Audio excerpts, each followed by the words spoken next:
All right, welcome everyone.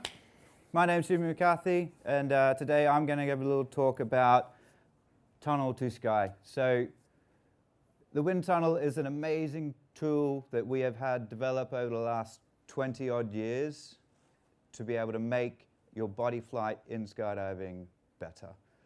It is the most controlled environment you can have to learn how to fly your body. Learning to fly your body is just like learning to walk.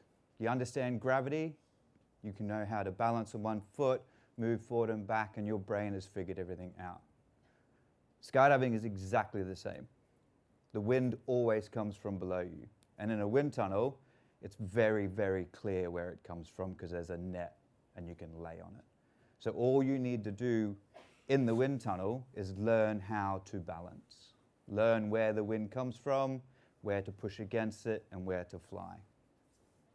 So, let's see if it works. Who am I? In about 2012, I could become very one-dimensional and went into my AFF. I imagine it has much of you feeling at the moment. And it became the thing I only did. I dropped motorbikes, fighting, everything else, and got straight into it. By 2015, I'd sort of spent all of my money, and I thought, how am I going to do this even more? So then I left Australia, got a job in a wind tunnel, and then just kept committing. And since then, I've competed indoor, outdoor. I've got my judges rating in the indoor system and the dynamics. I've attended 4 world championships now from either competing or judging. And then all the way through to, I've stopped competing in speed skydiving now because I'm going back to competing in tunnel flying again. So it got to a point where I got so far in, my wife asked me to go back and buy a motorbike or to buy something else. So that's all I've been doing for the last 12 years now or more. So today we're going to cover, just as a bit of a basic bits, the body flight orientations. Very simplified: belly, back, head up or sit flying, and head down. To get in between any of those transitions or any of those orientations, we need to be able to transition. And they're the list of transitions. So over your feet, over your head, and to barrel roll. So every single slide of my presentation will have this either static or dynamic. So what I'm going to do is talk about that first. When we talk about static flight, it is individual body positions. So back fly, sit fly. I grab my doll for a bit more of a, for the visual learners.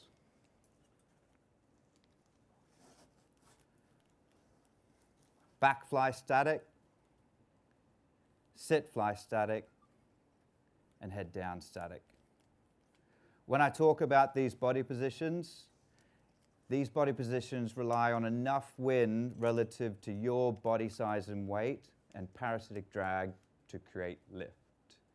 They do require being able to fly the same way that you would require static ability to hold still in gravity, relative to the dynamic, which is more about being able to move as much as you can to create flight. So when I talk about anything dynamic, it's all done on a lower wind speed, where you're trying to create the most amount of lift and the most effective wing to fly on the lowest wind speed to create the most amount of speed. So the point of static flying is that you will end up doing formations. So 4-way belly would be considered as a static discipline.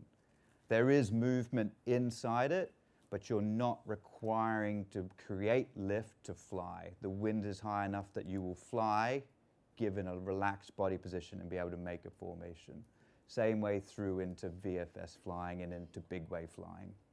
Where dynamic, at any given wind speed, you could go faster or slower or change any orientation because you are consistently moving. So, belly. We talk about static belly. We talk about through all the way from AFF prep, learning how to gently balance on the wind speed, as I imagine some of you at least done some tunnel flying or passed your AFF. It is a hard arch, chin up, and just enjoying that free fall. It's normally done at a slightly higher wind speed relative to the wind, so you can get it up to 68% relative of what Basingstoke's wind tunnel is. And then you can work on having the correct body position. Now, if you turn that over down into the dynamic, it's more about being able to create a completely effective wing. So everything down from using into your legs all the way to your fingertips, and to be able to create lift so you could fly on something as low as relativity 58% rather than 68%. When we do dynamic flying in the wind tunnel, you're learning how to create pitch on that wind speed whilst using the complete effectiveness of your body and be able to turn and move, which is what TR1 is. You're trying to create effective forward drive by using your entire lower wing and creating pitch by using the top half of your body. What I'm going to do now is show you some examples. Let me go here. So let's go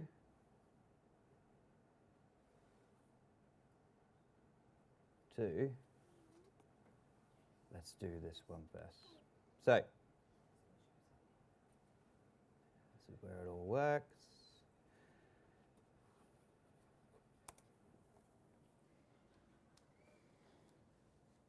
This wind tunnel speed, as you can see as I started, was enough to create me lift and flying.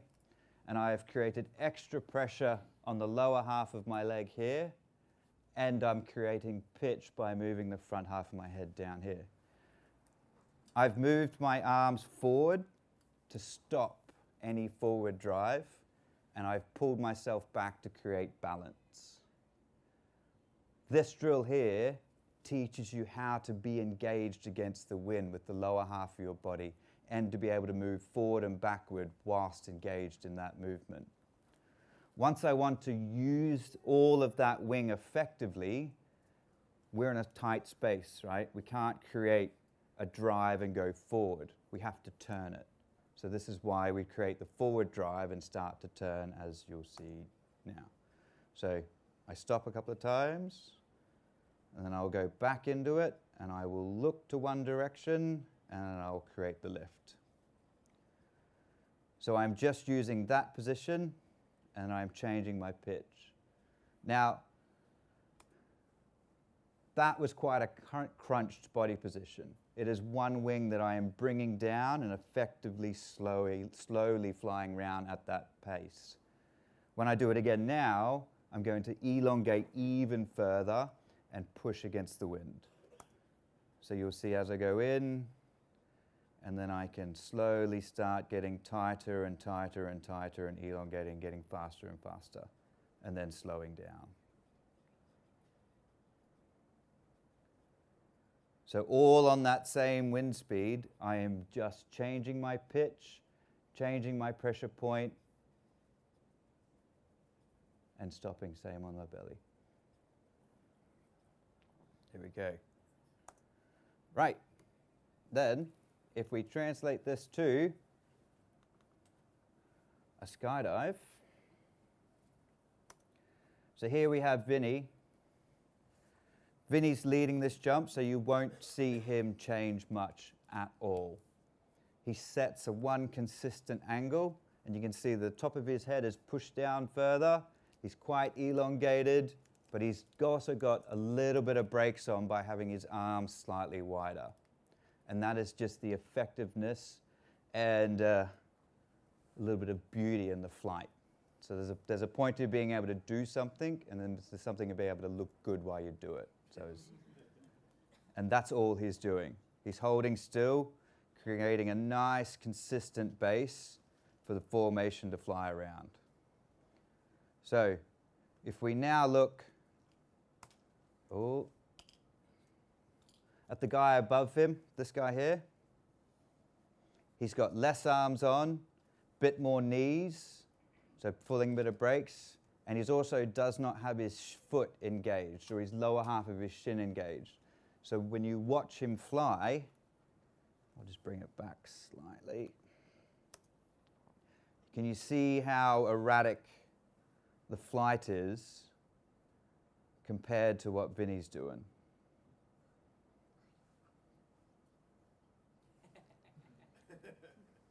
So, I had to leave that in. This is your camera angle, right? Yeah, it is, yeah.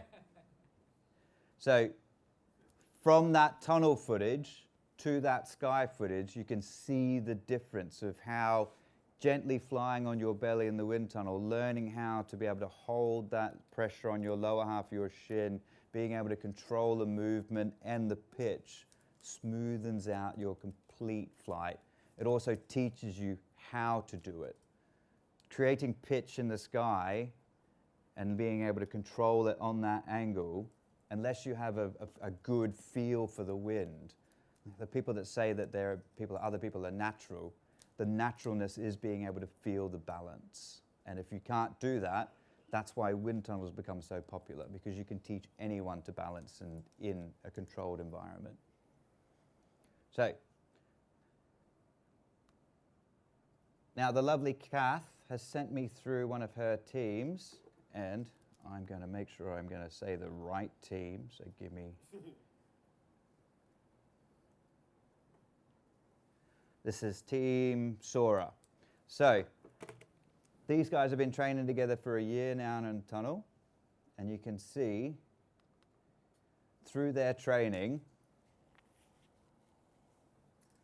all of the correct amount of visuals, levels, and whatever dive pool they need to create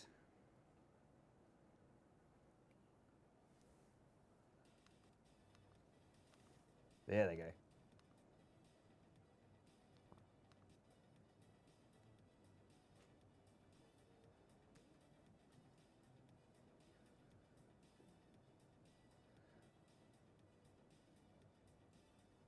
So as much as dirt diving this on the ground makes effectiveness, learning to actually fly your shot and be able to have complete freedom of movement in your hands makes this dive very, very repeatable. In the sky, the relativity will be slightly different, so you won't have the glass behind you to create where you should be, or the net relative to create lift and fall. But this dive here, simply repeatable, easily debriefable straight after, is bringing the level of FS flying up through the roof. Each year they create, each year every single discipline is getting better from rookie all the way through to AAA.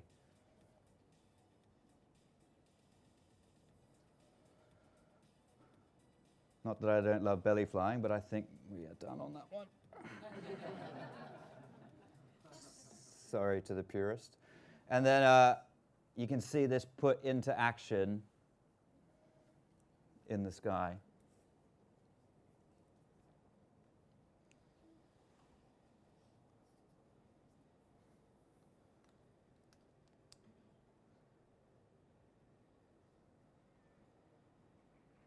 So you can see the utter calmness and the exact imagery of what we just saw is just being repeated.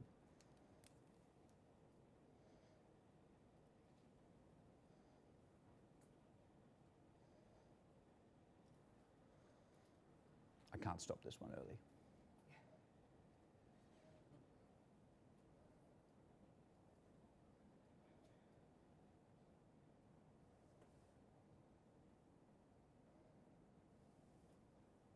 There we go.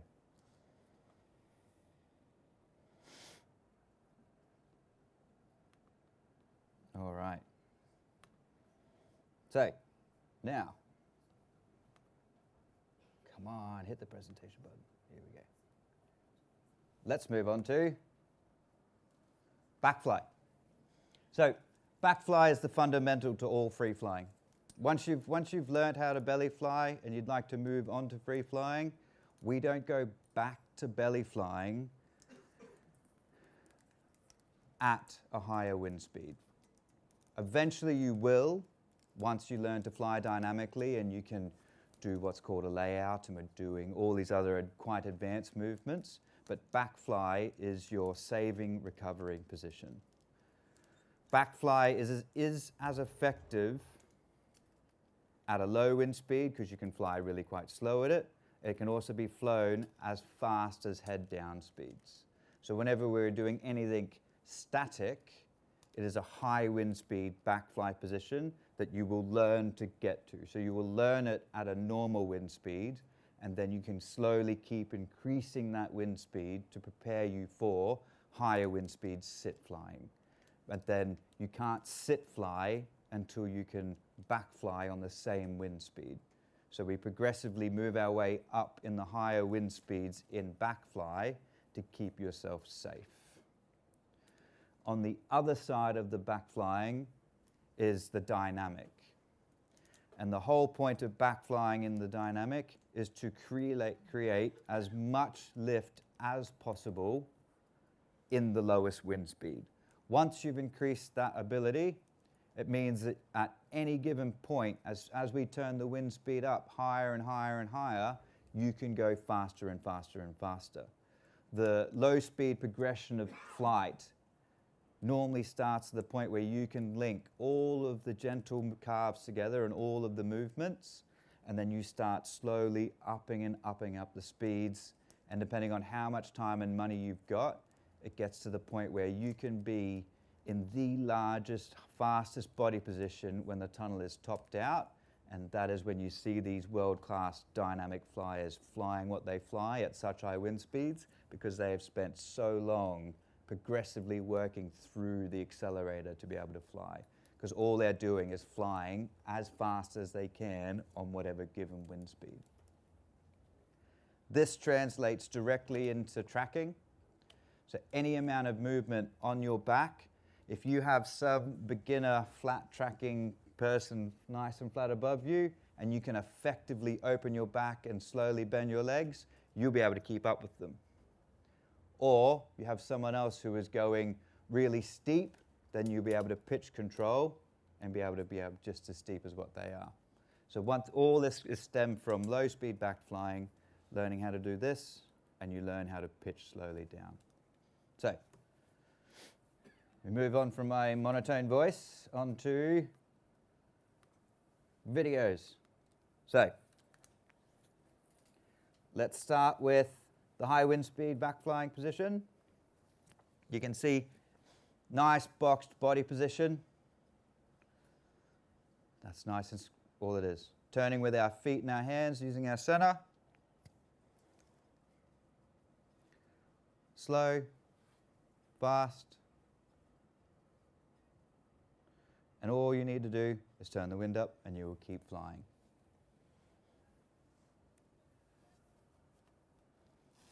We compare that to back carving. So it's on a much lower wind speed, fully elongating, creating that pitch, and then I turn it. So all I'm doing is leaning forward with my shoulder, keeping my legs and ass engaged, and I am just changing the pitch, left and right. And then when I want to create a complete pitch change, I just lay out. When I go back the other way, onto my back and engage. So as complex as these actions all look, that simple back layout, I am just back carving, I'm going up and a little bit down here. And the applied physics, a little bit of brakes in the arms, and it'll go straight over.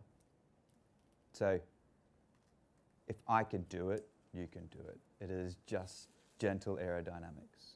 And how much you want to quit riding motorbikes and kickbikes or relationships. So it's like, now, we put this into a backtracking jump in the sky.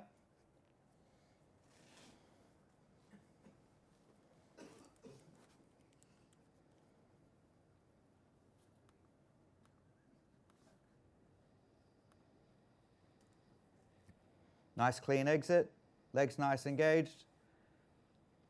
So now that we're moving forward, You can see he's dropped the pressure off his arms and he's using them for drive. And then when we want to create a little bit more up, so you can see how still it actually is to fly. He's doing very subtle movements. You can see between his hips and his arms.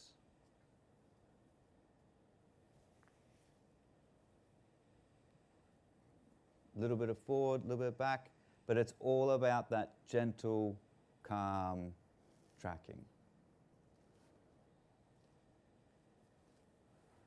As much as it's learning to carve in a tunnel teaches you to fly, learning to fly that position, holding still, that's all it takes in the sky.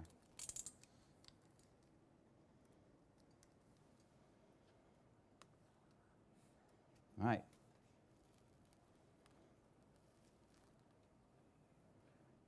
See if this one works. Ha-ha. Now,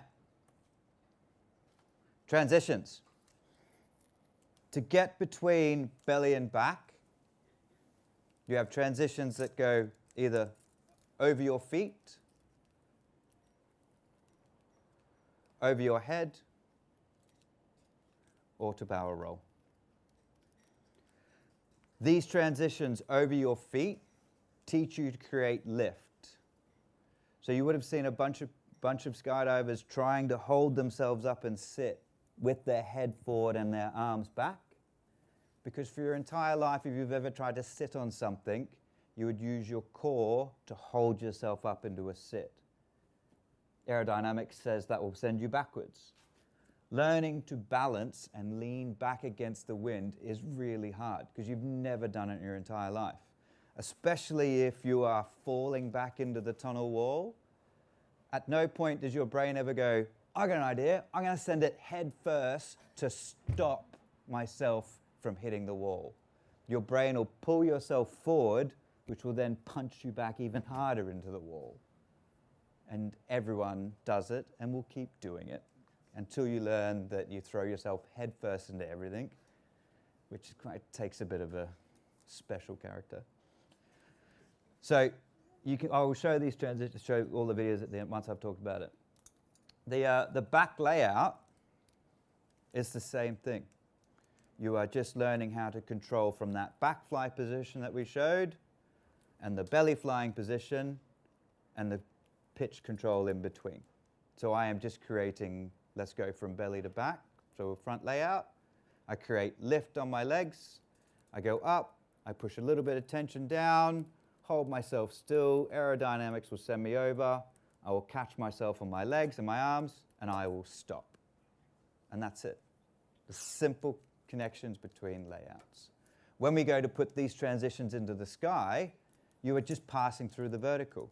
So if you've seen any of the high level of skydiving, you exit on your belly, tracking away, and then it goes through the vertical, which is just going from your belly, pushing your weight through onto your back.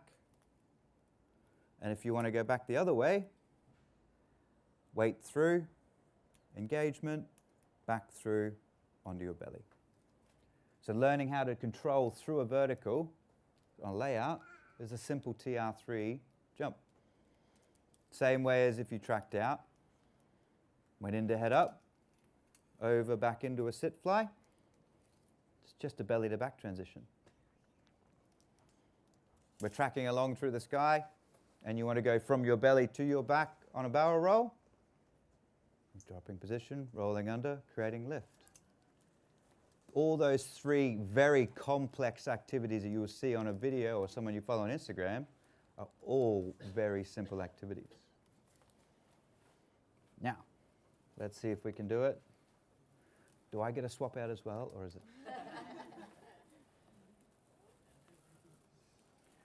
All right, where do we go? Transitions. So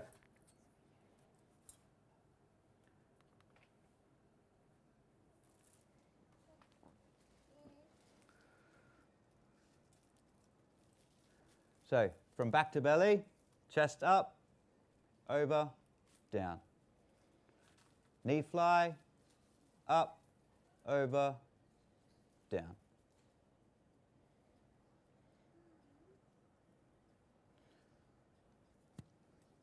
barrel roll, simply engaging the lower half of the leg, keeping the top half still, engaging, saving myself. So it's one under, over, stop.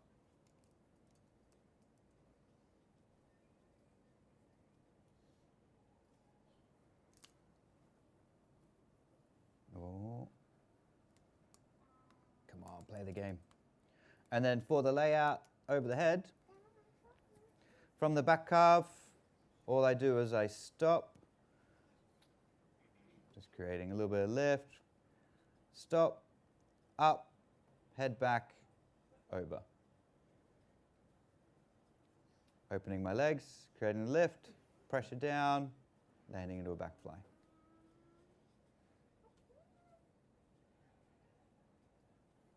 There we go. And we put them into skydives.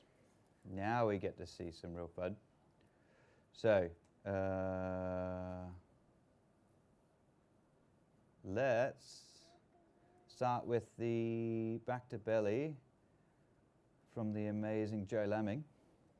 So, while you're watching these video guys, try and think about the fact of it's just those transitions. The ground's always there. The wind always comes from there. Being the video upside down in the camera will play with your mind a little bit, but you just think he's just doing belly to back transitions or he's doing layouts anytime he changes it. So he's doing a back layout onto his belly. He's doing a belly halfway through, stopping into a knee fly. And then back onto his belly. Bit of a turning right, going through onto his back. Back to belly. And then he's moved onto a knee fly.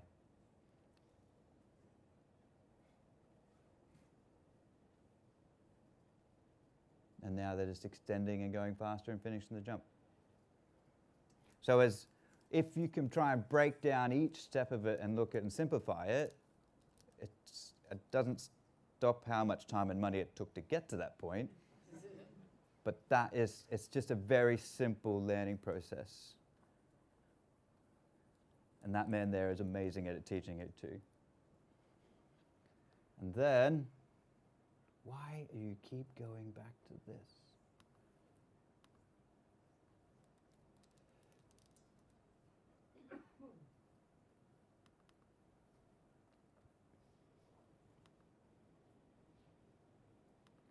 So this skydive here I did with Mason, this camera view is mine. This jump is just doing belly to back transitions, but on a large scale. So we do 2, I think, in the entire jump. So exit on your belly, turn off jump run. We're going through the vertical. So a front layout onto our back. And then we are pushing through, then we're doing a back to belly transition. All the way through. And then we're just doing a turn. And now we're doing a big back layout. So it's going to go, we're just going to slow fall, slow fall, slow fall, over on the dive, back through onto our belly. Finishing the dive, back up into a knee fly.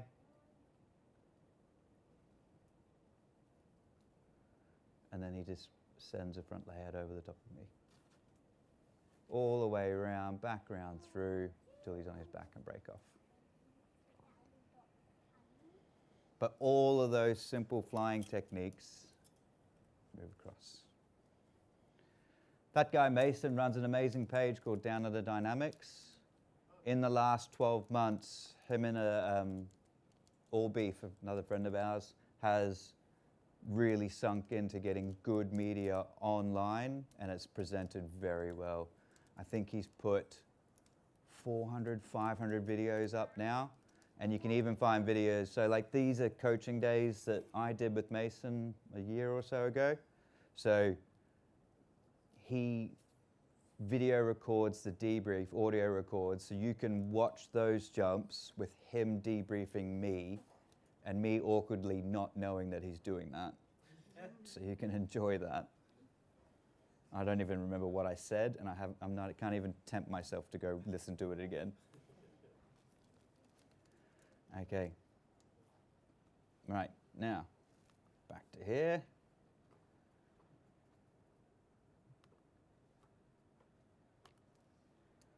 Cool. So now when we're going to move back into head up, everyone's first goal is to be able to try and sit fly with their friends. So, static-wise, this body position conveniently looks very similar to this one. So all you are doing is you are learning how to back fly. You are learning how to use your chest, hips, arms, feet, knees, and fly in the wind on a slightly less service. So we create more lift at the top of us, hold our hips still, and you will sit fly. When someone says they can sit fly in the sky and all they can do is hold a chair position and fall, it's because that's all they can do. It's not flying. This body position, aerodynamically, will fall like this through the sky. That's all it takes. You put a chair in the wind, it'll fall exactly the same. So learning to actually fly your body and be able to use all of your limbs and create lift and create balance is where the big change is. If you can go learn to do this in the sky, and depending on how much your coach wants them to like you, they'll sign you off being able to hold that position, not being able to fly. But you will develop some severely bad habits that if you skydive for more than 2 seasons, will have to then go fix to be able to do anything that's worthwhile rather than trying to hold this position. Gone are the days when people are like, oh yeah, I just want to learn how to fly in the sky. I want to be a naturalist. It's a little bit like, that doesn't happen anymore. And if you do, when you go to Europe and you go to other events, it will just highlight the flaws in your skills. The level of flying, unfortunately, because everyone's got more time and money these days, supposedly, it's just getting higher and higher. And the level is getting to the point where if you do learn to do it that way, unless you have some God-given talent to not develop bad habits, you should learn to fly in a wind tunnel first and then take it to the sky. It's one of those, 10 years ago, it was about a 50-50 or it didn't really matter. Not in 2025. You will just be left behind as soon as you start to actually move up into groups or starting to do anything. Now, when we talk about it doing it dynamically, all we're talking about is carving. So we're trying to think from here, creating as much lift as we can, creating a pitch point here to create lift, to elongate to the point where you've seen head up movement. And that's all you're doing. You are just turning a back fly more vertical. Same thing works on the knee fly. From knee fly, can be quite flat. More knees down, more chest up, more create lift. And then you are head up moving round.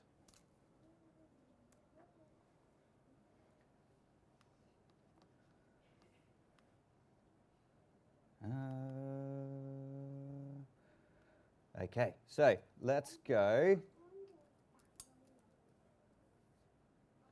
Let's see the static sit fly. So, high wind speed, box body position, using the inside of my legs to go. I move into a stag position,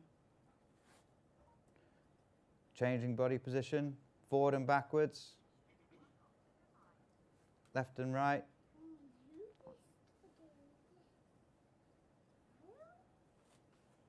Changing legs.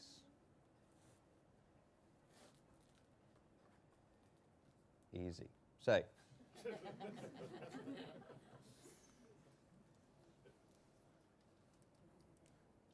Elise Sharp, it was on the most recent head up record. So I went over the States and spent a bunch of money. So I'm going to use her video to show that sit flying skill put into anger against the world's best. So you got to picture how many people from all over the world all went to one place to do head up, let alone having the right personality to get on it, or the right friends to get on the record, the right ability. So you've got to have all of those bits covered. So if you mess up one point, you're off. So think about that when you watch some of the flying that happens on this.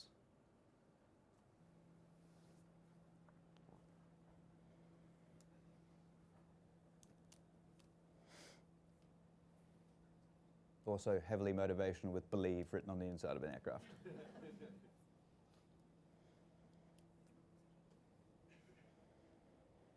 So everyone exits into head down because it's much more an efficient body position to get down to.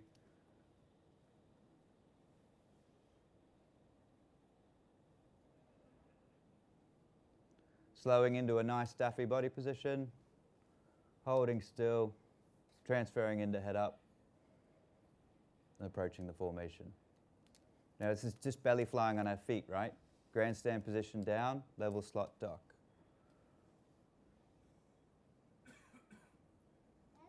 Watch how, look at the simple level changes and the moving and docking of grips. People getting blown out in the center. Second person getting blown out, right in the center of a 97 way. And then a track off for your life. What height did that start at? What height did that start at? I'm going to say it's somewhere between 18 to 20. I don't know the exact height. Trying to find another little dot in the sky to make sure you got your own airspace to open canopy. So you can imagine how scary it would be having that many people track off around you. Right, I need to talk a lot quicker. Now, we talk about some head up in face. Here's Liam doing that exact drill we talked about, trying to create lower pitch on the lower half of his body here and create lift here.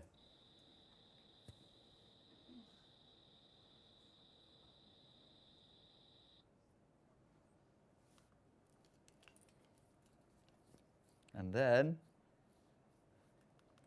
knee fly to head up out face.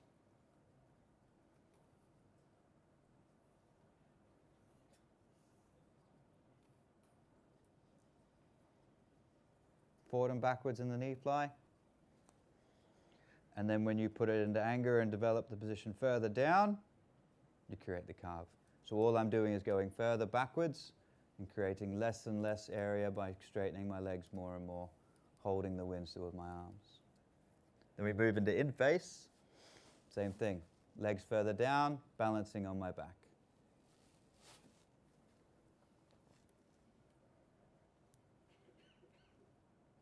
Oh. You put that movement into the sky. You can see through. Joe with a nice, starting with a nice back layout, into head up.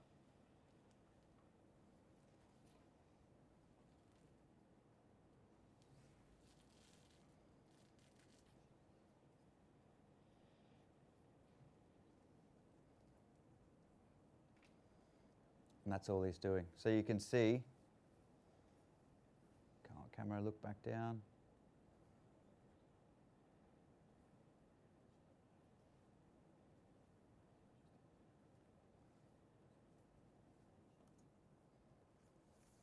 Holding his legs nice and still, holding some balance on his hands.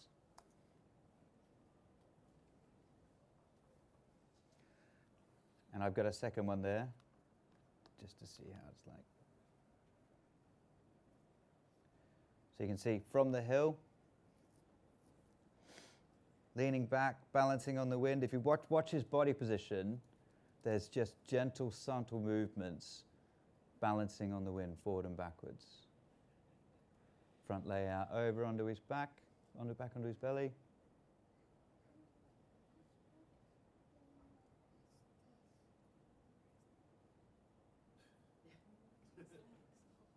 Through onto his back.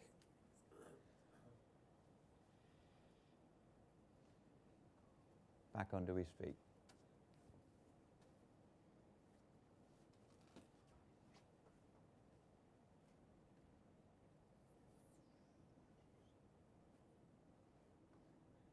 So there you can see a nice head up in face position at the end there as he's tracking away. All right. Now we move on to everyone's goal in head down. Everyone's end goal, which is flying, having a profile picture of them flying head down. Just like a shuttlecock, head at the bottom of the base, legs wider than the head. And if you want to fly and get your FF2, you need to learn how to fly Daffy. There's a very, in my opinion, wrong body position that people are learning these days, which is Daffy, which is shelf, which you'll see in a bit. This body position is really great for moving round in. 2 legs at the back, 2 legs at the arms at the forward, and you can start moving round. FF2 is a static body position, and you need to fly Daffy. Lots of people won't let you on any records or won't let you fly anywhere unless you can do this position well. So it's again one of those things where if you learn something wrong and then you go to apply your techniques elsewhere in the world, they just won't accept it. When you fly head down statically, Daffy body position is what you need to learn, and then you can learn to move from there. If you try and do it the other way, this body position will never be strong enough and it won't be the natural go-to body position. You can see once I've stopped moving in shelf, so moving around like a sequential movement, so just being able to turn as if you're taking formations or moving around a couple of people, you can see I extend the body position and I start moving around and head down through the stall. So once you've started moving, and then I just start turning that stall. Oh no, I go back to this. So you can see the big difference between the 2 body positions. I'm not moving anywhere else apart from forward or backwards.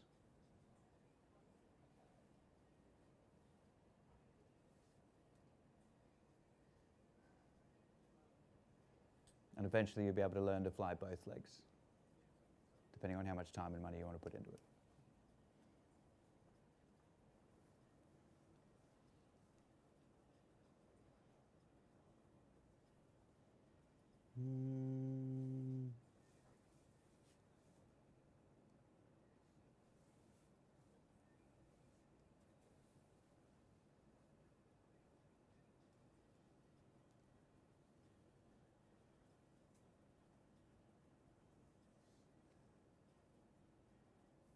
All right.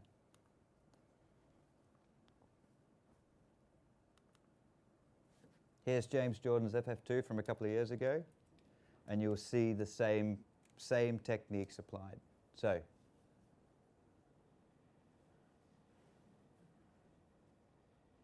a bit of a rough exit. Finds the vertical.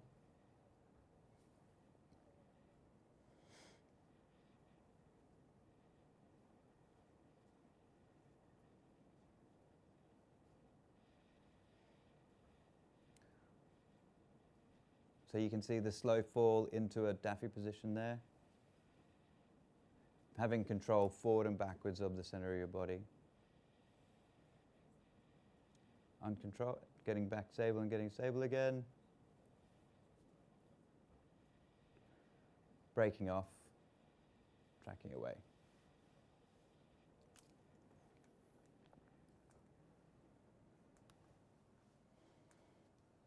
And then if you compare that to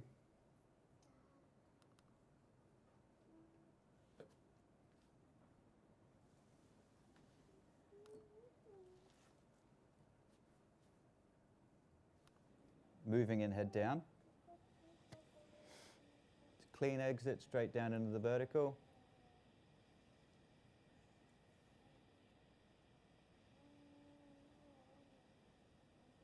And then we start carving around on our back.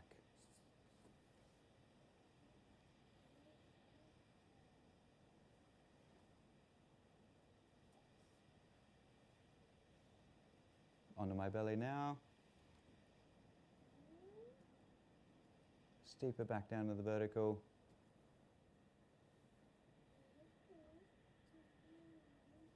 And then back to belly transition.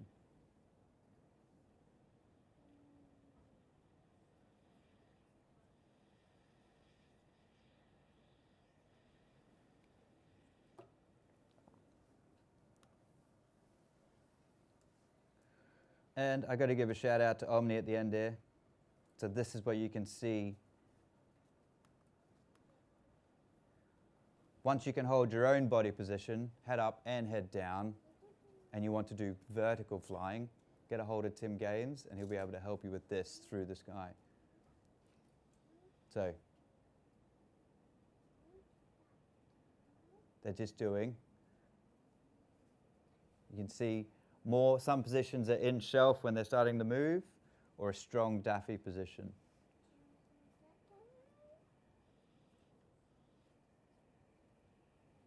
And Dan flying underneath flying camera.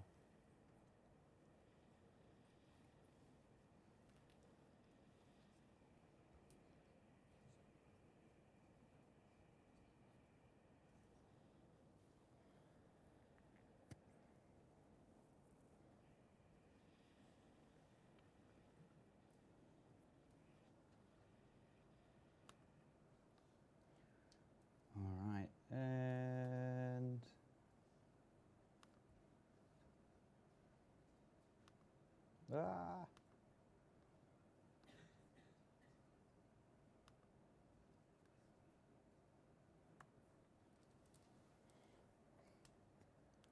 I've got to throw a special mention to the climb wind tunnel. It's starting to take our sport to a whole new level. One of my friends is the American free fly champion at the moment, and he has sent me some really cool videos. So, in free fly, you have a free routine and you have compulsories. So, one of the compulsories is a stall back, and they have to go over the camera flyer. So you can see the two flyers go over Jake, back, flip, stall, stop, back through again. When time and money is not an obstacle, you can go to this place and they can train that. If you then go to them doing the exact same movement in the sky, so it's under, over, stall back, flip, into head down, back under the flyer, back up. So they have had hours in the tunnel to be able to train that one move to then go do the skydives with it. So this is why the level at the top is even getting higher and higher and higher. So this is the American team, and I know that the French team did the exact same thing as well. They were there training within each other, rotating. So then when you talk about it as a free routine, so you have Jake flying camera and Jason and James as performers, they're all getting relativity. So flips on level and heading. Because this wind tunnel is so big and the wind pressure doesn't change at all, it is consistent level of what skydiving feels like. You slow your body position down, you go up. You make your body position faster, you'll go down the wind tunnel.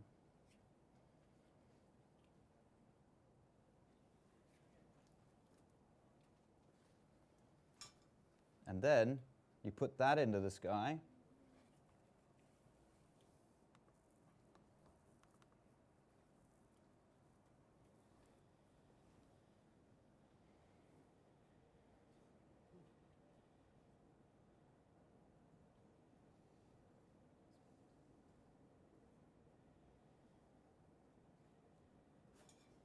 So if you think back to these body positions I've talked about, belly to back, back to belly, head down carve, they're all simply linked together to a very high standard, put well on good footage. So you've got to remember that Jake, the cameraman, is doing everything that these guys are doing. He's just managing to maintain looking exactly at them as well.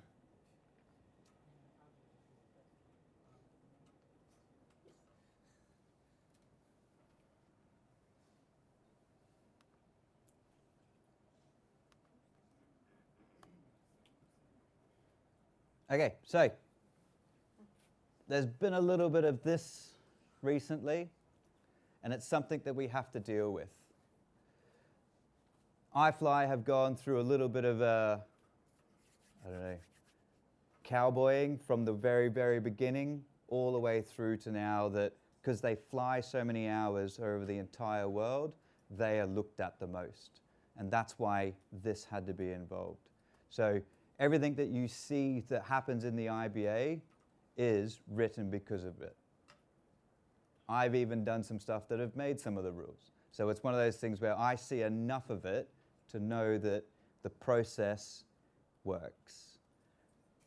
The development of coaching versus coach spotter is the new point. So there's a few of us in the UK who are coach spotters relative to the new coaching program that's out. And you would have seen that the amount of FS coaches advertising and moving forward as IBA coaches has brought the standard up, because there now is a standard where there never was a standard before. It's also guaranteed the fact that they've had to go through their training. So every 6 months we have to go back in with the head trainer to keep getting recertified, so you don't have someone who's not done something for 10 years say, oh, I can still do it, it'll be fine. So there's points of, I imagine lots of people have butted heads with new rules, but these rules don't even compare to what British skydiving have put in place in the last 40 years. So you can imagine how far the modern world we live in is just something that needs to happen. And I like to ask this question, is it just iFly? And I asked one of the general managers during the week, and he can firmly say that he has just as much trouble with the IBA creating rules for him as he does for rules for us. So I know now that there is definitely a line in the sand. Although they all are a part of one big company, that IBA system is on its own 2 feet, and it works as a safety net for us. But is it just iFly that use it? That is the point, but it's more about, we don't want to have a discussion about it's more about the fact of in that company, the rules are not made by one person and said by 2 people. Yes. It is made by 2 people. So it's one of those things where iFly don't depict those rules, the head trainer depicts the rules, and iFly are responsible to it. So it's one of those lines in the sand of, in the past, it might not have been, but once everything that happened in the last 12 months, it now is. And I've run over a little bit of time, so I am having to hurry up. I'm getting a very clear signal at the back. If you'd like to learn to fly in a wind tunnel,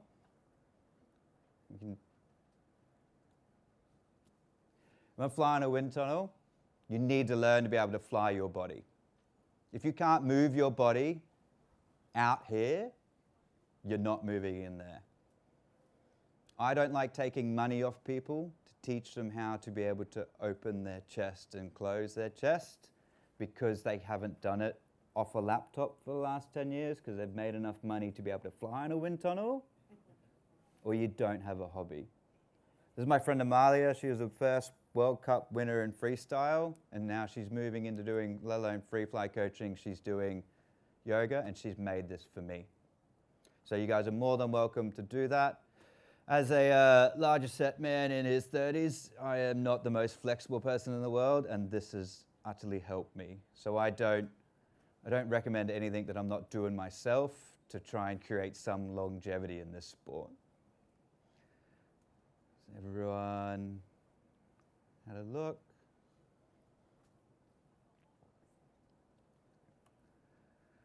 Same thing for PT-wise. When you fly in a wind tunnel, you normally do a 2.5 minute rotation. Can you last 2.5 minutes? If you can't, you need to start working on the fact that it is a longer duration activity. So you're doing an hour of activity a day, and you're doing 15-minute sessions in 2.5 minute rotations. Core, your general strength, your endurance, your flexibility, your balance, and the fact you're going to be able to work for 2.5 minutes. If you haven't trained something, boxing, fighting, or dancing or something to make that, then this is really hard to learn how to do that in an expensive wind tunnel. Now, I don't have a QR code, but my friend Zach Nicholas has developed a program for me to keep flying and fighting as much as I can. So he is A to Z coaching, and he's got his health page as well. So he's been flying just as long. So if you guys want to look up him to get yourself, if you're going to spend $3.5 grand in a wind tunnel to learn how to fly, you might as well prepare yourself for it before you go. And gear selection. So I always fly Cookie because they're from my hometown in Australia, but this is the best helmet they've ever come out with. Whoa. Sorry. If you buy yourself a safety rated helmet and drill a hole in it, it's no longer safety rated. If it's got a camera mount on the top of it, it's also got a nice hole to punch a hole in your head with. That's how Michael Schumacher is the way he is now. He was wearing a safety rated helmet with a hole in it. So if you're going to fly in a wind tunnel, get a helmet that you can take the mount off completely and it acts like a helmet. Cool? Or have two separate helmets. I love this because I can do everything with both. I can just simply pop this out, pop this in,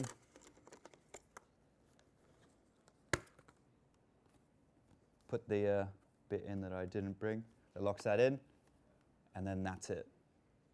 There's a point where if you buy a helmet, drill a hole, and have a hard mount on it, there's no point in having a safety rated helmet if you're going to do that to it. And suit-wise, if you're a larger set man and you wear the tightest suit possible, you just need more wind. Down the road, as you learn to fly, you can tighten your suit up and you can learn how to cut into the wind and be better. But if you, as you first start, you just need a suit that's not going to be too baggy or too tight. If you're a 47 kilo girl, if you'd ever like to fly with anyone else that's 70 or 80 kilos, you need to buy a tight suit. If you're a 110 kilo man and you want to fly with your 47 kilo girlfriend, you are going to have to buy camera wings and a wingsuit, and then they'll have a tight suit to create relativity. Lots of people don't wear underlayers under their suit. Stops everything. I've got 2 sets of underlayers and it's a really must need. And how much money you spend on a suit and what the quality of the zipper is relative to how long it'll last and how much you'll be fixing it in the wind tunnel. So if you have to keep doing your zip up on your suit, or it tears after the first 30, 20 hours or first 5 hours, then that's how much money you've spent. It's very much like anything. You spend more money, you get a better suit, but if you'd like to buy a new suit every year, spend less money and buy a new suit every year. I fly Deem, and I've been wearing this suit for the last 2.5 years. I've done probably 400 or 500 hours of tunnel on it. So it's a little bit like, they're not cheap. I don't like buying cheap stuff that I go to work in every day. And done.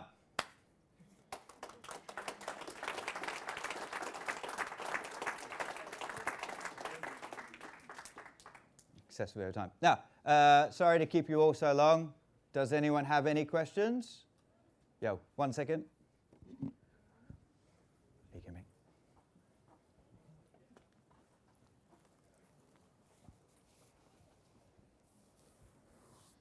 Hi. For the newer free flyers, I thought it would also be worth asking about the challenges from transitioning from the tunnel to the sky, like things like adding a rig and choppier wind flow and things like that, and like how do you deal with those challenges, and like what are the ways you kind of like adapt to that or coach people to adapt to that? Yeah, it's a really good question. So if you are a newer free flyer wearing a massive unfitted rig, that can be a big issue.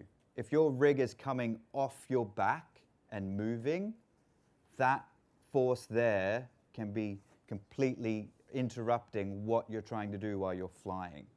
So having a rig, although it could be, let's say, a 150 to a 190 size rig on a smaller person, as long as it is nice and tight on your body, then you won't suffer as much. There's also very much a point where if you can't fly properly in a wind tunnel to the point where you can balance, transition, move, and if someone asked for you to share tunnel time with them and you were like, yeah, let's do some sit flying together. If you can't do that, then you can't really sit fly. Does that make sense? There's a point. So I suggest if you spend a little bit more money and get to that point and then put it in the sky, you won't have the battling issues of trying to learn to balance. When you are a larger person falling faster in the sky, it will be harder. But if you've learnt how to fly at a higher wind speed and learnt a stag position and learnt those things, when you put it in the sky, the transition won't be so hard.